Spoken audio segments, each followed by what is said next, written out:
Football খেলা হলে এই ফুটবল প্লেয়াররা জন্মাবে। যদি উন্নতি হইতো তাহলে আমাদের র্যাঙ্ক কিন্তু 184 নম্বরে যায় না। সবাই মিলে কাজ করলে আমার কাছে মনে হয় ফুটবল আবার একটা পর্যায়ে আসার সম্ভাবনা রয়েছে। স্যার, সামনে বাফুফের নির্বাচন, নির্বাচন কেন্দ্রিক কি ভাবছেন?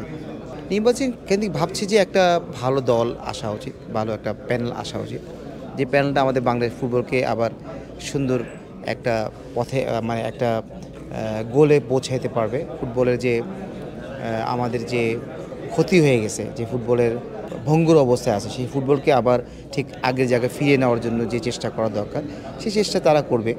আমার কাছে আমি বিশ্বাস করি যারা আসবে আর কি। তা আমার কাছে মনে হয় যে যারাই আসবে তারা তো এই 16 বছরের সালাউদ্দিন ভাইয়ের এই ব্যাপারগুলি সবার ব্যাপারে যে অবগত আছে।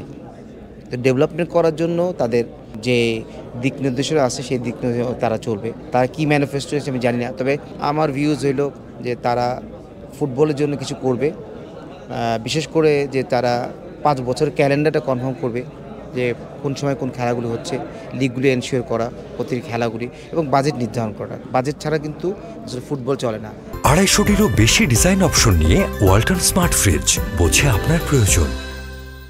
ওই অপেক্ষা করবে কে স্পন্সর দিবে, কীভাবে টাকা আসবে, এইভাবে ফুটবল চলতে পারে না। আমরা এইভাবে ফুটবল চালাতে ফুটবলের এই অবস্থায় নিয়ে আসছি। আমার কাছে মনে হয় গভর্নমেন্টের সহযোগিতা দরকার। ফিফা তো টাকা দিচ্ছেই, হ্যাঁ, পাশাপাশি স্পন্সর এবং গভর্নমেন্ট সহযোগিতা অবশ্যই দরকার।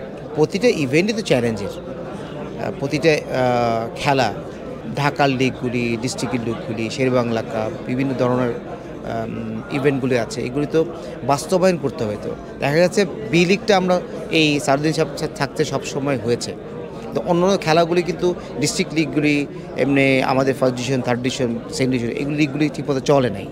তো কোনো বছর চলেছে, হয়তো 1-2 বছর পরে আবার বন্ধ হয়ে গেছে, এরকম হয়েছে। তো আমার কাছে রেগুলার যদি না খেলা হয় তাহলে আমাদের ফুটবল প্লেয়ার আসবে না।